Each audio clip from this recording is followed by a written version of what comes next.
The Daytona 500 came and went. Auto Club was next. And this was the real test to see what NASCAR has brought for an on-track product.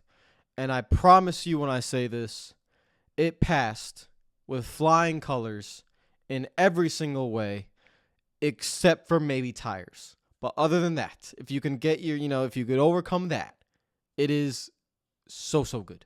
So good. We are so happy. We're so happy. You are so happy. I'm so happy, believe me. Auto Club post-race review, guys. If you didn't see the race, if you did see it, I watched the majority of the race on my phone. I couldn't pay attention to it as much as I wanted to because I was coming back from Orlando. So, I was able to watch some of it. I listened to a lot of it. I was able, I wasn't like sitting at my desk being able to watch every little inch in detail. So, the real when I'm able to do that, which will be next weekend, and really see like every little inch in detail of this car at 1.5 miles or whatever it is, that will be something very interesting. But let's just look at Jeff Gluck's poll.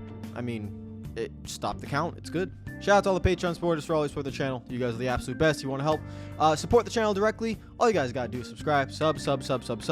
But if you do want to, just go that extra mile, then the Patreon is there for you. I will talk about the race in general, not as much as I did with Daytona, like in terms of detail, because I'll talk more in general, like more like open concepts. And the first thing I thought about, and I was at Universal. My birthday was on Friday, so I was at Universal on Saturday.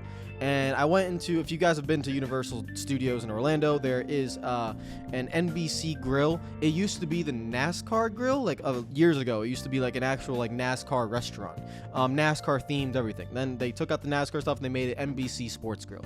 And but they still, they were showing NASCAR in there because it still was. It used to be the NASCAR restaurant in there, and that was practice and qualifying. So actually, when I was eating, I'm resting, and it was very hot. I was watching practice and qualifying. Couldn't hear anything, but I was just watching, in the distance. And I saw multiple spins and wrecks, and I was like, this is very interesting. And I had my friends with me, and my friends aren't really into NASCAR, but they know that's what I do. And so I was explaining to them, like, yeah, they haven't been challenged the last 3 years. So even to an extent since 2014, because the Gen 6 had so much side force, that this is very different and very challenging, and the teams don't have a grip on it yet. And one thing I was noticing was every time a driver would, get a little bit loose and try to overcorrect, that side force wasn't there for them, and they would just spin. And when I saw this, I was telling my friend, I was like, you know what? I think there's going to be around 15 cautions tomorrow. I was close. I think the official number was 12. I think there was 12 cautions, somewhere around there. Yeah, 12 cautions for 59 laps. It's actually right in front of me right there. So that was pretty predictable, because I just thought to myself, in a track that's, has a lot of character, but with a car that it's very different, and you don't have that side force to catch you if you do step out. And the teams just don't have the setups down yet. That is what caused all the spins and the wrecks. And there's a lot to talk about. I'm not going to go into detail really with a lot of them. There was a lot of running on the bottom, and you just got to make that little overcorrect. You get a little bit loose, you feel the backside, so you got to turn the wheel back to the right. But then when you try to turn the wheel back to the left and you realize, I don't have anything holding me, off you go. Happened to a lot of drivers yesterday. It happened to some really good drivers too. And then maybe, Chase Elliott, maybe, spinning out on purpose. Not once, but twice. It's possible. Those white gloves tell a story. When you're not trying to save the car and you're just turning hard left, it tells a story. That is a topic for another day. We'll talk about that, I guess, a little bit later. But overall, guys, this is the best way I can explain it, and why you should be really excited. I would say that, be excited. For the last few years, there was and I'm not even talking about the Gen 6 car, I'm talking about the 550 horsepower package, so from basically 2019 on. The last few years, after the stretch of Bristol, Martinsville, and Richmond in the schedule, before you head into the spring and the summer, or the late spring and the summer months, there was no short tracks on the schedule. So you had to deal with a few road courses, but mostly 1.5 mile tracks or 2 mile tracks. A lot of 550 horsepower packages. And every week it just gets dull to the point where you just don't even want to watch. It's just like whatever. This season, for the first time in a very long time, there is not a race on the schedule other than maybe Texas. But hell, maybe even Texas is going to be good. I'm sorry. I didn't want to. I had to throw the dig at Texas somehow in here. But, maybe that will be well, there might be a lot of wrecks on that track. I don't know. But my point is, there is not a race on the schedule that you should not be excited about. Because every track these guys go to, they will be challenged. There will be great racing. And even if, just for example, let's say Larson dominates as a 3-second lead, which didn't happen yesterday. The largest lead anyone had yesterday was 1.5 seconds. Part of that has to do with the amount of cautions, because people were wrecking. But another part of it just has to do with the parity, which is also something that I have to talk about. Who finished second today? Let's pull up the results. Who finished second today? Austin Dillon. Third, Eric Jones. Fourth, Daniel Suarez. This is not Daytona. This is not Talladega. This is not Martinsville, where you could have a lot of wrecks or stuff. This is not Bristol, where we have seen a lot of parity at Bristol for some reason. I don't really know why. But Bristol, there has been shown to be a lot of parity. Look at Eric Almirola in 6th. Kurt Busch in the Toyota in 8th. Daniel Hemrick in the 16 in 9th. Ricky Stenhouse Jr. in the 47 in 10th. Look at all these different teams. At a track where horsepower matters and the chassis and the handling of the car really matters. And it's not a fluke. Eric Jones led a lot of led a good amount of laps in this race and essentially ran top 5 for the majority of the race. Someone that's not pictured here, which I wouldn't say is a surprise because he did it pretty much all last season, Tyler Reddick. Had an unfortunate, issue, but Tyler Reddick led the most laps. And, at last year when you went to a Homestead or you went to a Kansas, he showed his talent. It's very clear there that these types of tracks suit him. But Tyler Reddick was up there. Austin Dillon up there. Eric Jones, Daniel Suarez had a chance to win with 3 laps to go.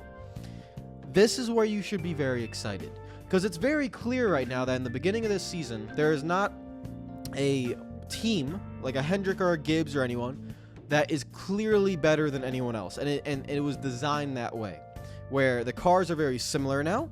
You can still find advantages here and there will be a team sometime this season that nail it. And it will happen. Someone will do it, but it hasn't happened yet. And when that happens, maybe, the parity will go down. But to see an Eric Jones run up there, to see Daniel Suarez run up there, to see RCR with Austin Dillon and Tyler Reddick literally dominating the race, and Austin Dillon running in the top 10 the majority of the race. To see Daniel Suarez doing well, to see Kurt Busch doing well at a 23XI. This is just, it's fresh. It is very fresh because you just don't know what is going to happen week in and week out. And the additional fact that when you are watching the race, you are not bored now. You can visibly watch these drivers. And if you don't feel like this, you shouldn't be a fan. I don't know what you're thinking. You can visibly watch the drivers and now fully understand and comprehend just how challenging every lap, every corner, every second is in that car. You can't take a lap off. Chase Elliott was leading, runs into the wall. You know why? Because these cars are so challenging. When he hits the wall, car gets damaged. We still don't technically know how durable these cars are, or like when you hit the wall, are you able to get going? Elliott didn't have a flat tire, but the car looked damaged, but we didn't know really what was wrong with it. These are all things of the new car that we will all learn. We kind of don't know, what's going on here yet. But now you have a true understanding, and this race felt as similar as anything in the last 15 years. This race felt like early 2000s NASCAR, maybe even late 90s, early 2000s, mid 2000s, before the COT, right before the COT, because the COT brought in a lot of side force. Before that, that's what this race felt like. It felt like an old school, 85 degree, well, I don't even think it was that hot at California, but sunny, midday. The fans were there. California, I've not seen California that packed in probably a decade. So the fans showed up, the drivers showed up, they put on a show, they were challenged, it was hard out there, and that is what NASCAR is about. I could not say that last year. I could not say that 2 years ago, 3 years ago, and even when we had the quote-unquote high horsepower, low downforce, you still had the Gen 6 car, which had so many issues. We will find issues with this car. We don't really know them yet. One of them is the tire issue, where, if you spin out and you flat spot tire, you can't go. It happens. I don't think people should get very angry about it. It's a new car. if you want to be a smart ass and say, I knew this would happen 2 months ago before you ever saw it, you're lying to yourself. So we didn't, you just don't know. You don't know. And NASCAR will find a way to come up with a solution. They'll come up with something because, you don't want drivers going multiple laps down. Okay, that's one problem. But just think about the racing on track when you see these guys out there. It's beautiful. It's just beautiful. And you're going to see this all season. You're going to see this all season. There's more road courses. There's more short tracks on the schedule now. Now, the 1.5 mile and the 2 mile tracks. Michigan. You know how long we have not cared about Michigan as a fan base because of the package? Michigan might be interesting because of just how slick these cars will be. The Michigan, when the first lane's debanked, can you take the car down there? If you get loose, every race is going to be different. Every race is going to be interesting. And every race, these guys will be on the brink. Unless the teams, probably get the setup dialed in, and they find some things, which, they probably will, but I hope they don't find too much. And even if they find a little bit, it looks like, even if they do find that little bit, these cars are still going to be hard. We're seeing guys wreck in qualifying. When was the last time we saw that?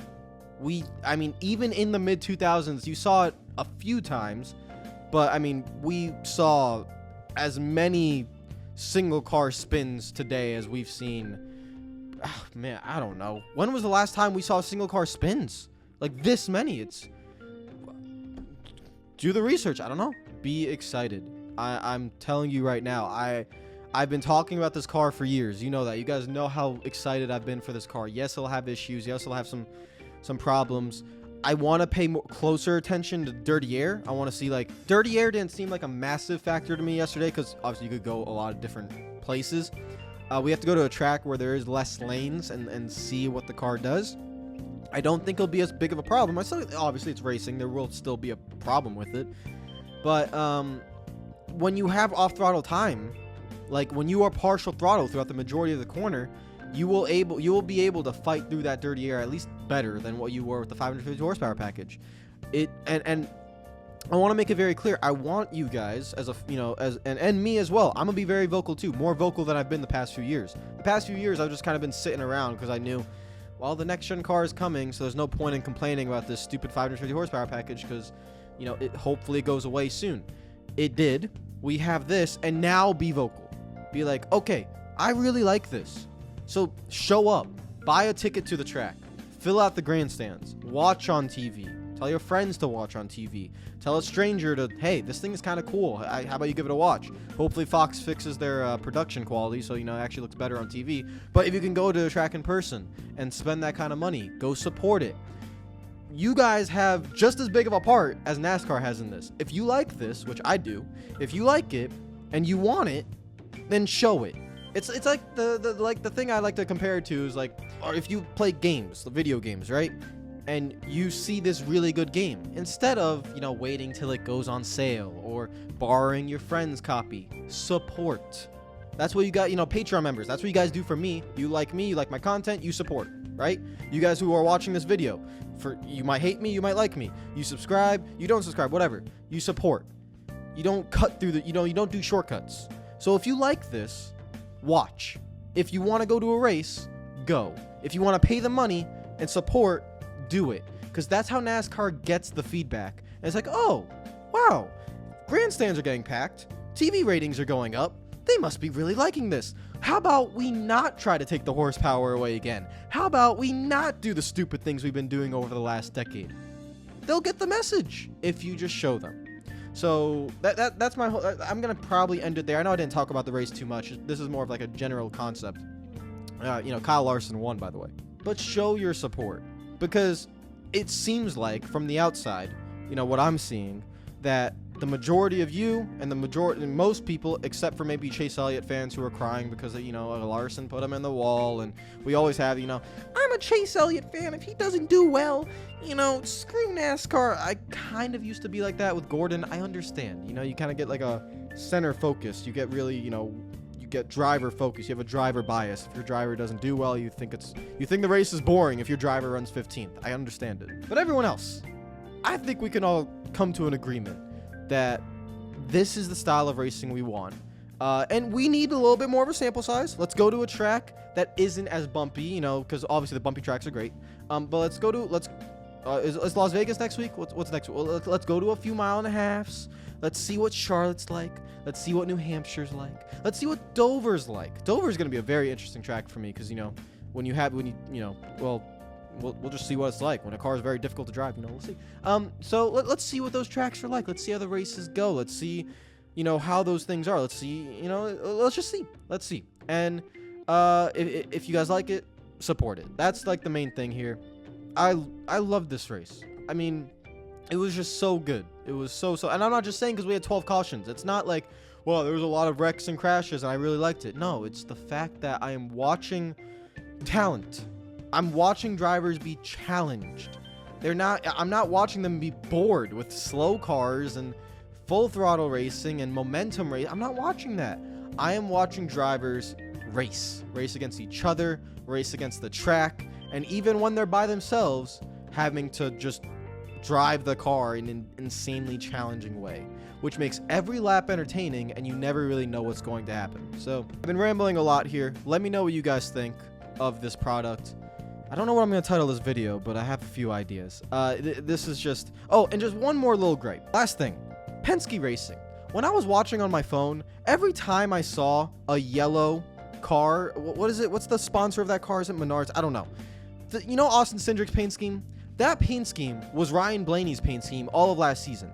It's literally the same paint scheme, but it's for Austin Cindric. So every time I saw that car, I thought it was Ryan Blaney, but it was Austin Cindric. Penske, can you guys switch up your paint schemes, please? Can you like put some more variety, please? I understand you want to keep like via the team all the same.